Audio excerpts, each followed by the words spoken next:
So yeah, I hated buying period products, like absolutely hated it. Like I would shamefully like I would try to be like a smooth criminal, walk to the aisle, pick up the first thing that looked relevant, like it would work, throw it in a bag. Then I would walk around the shop to get other things as well to even out what I was buying.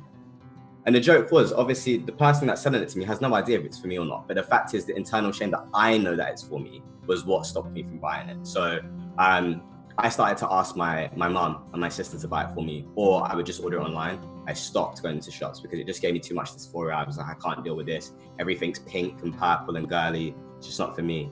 But one of the things that I did, especially like navigating, experiencing periods, obviously, if you use the men's bathroom, you won't have the sanitary bins.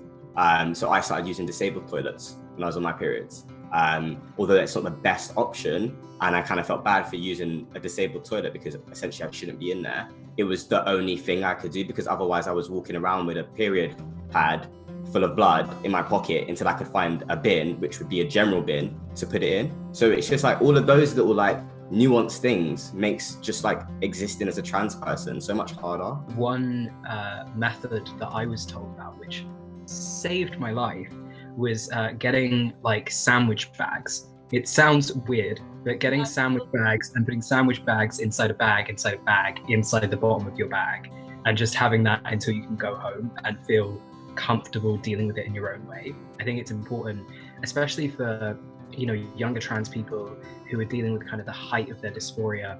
You just need to find a method to really push through that time and make sure that you're comfortable with what's going on with your own body and you're dealing with it in a way that makes you feel as positive as you possibly can. A really great way to deal with your period as a non-feminine presenting person are the period pants, because a lot of the brands do them as boxers.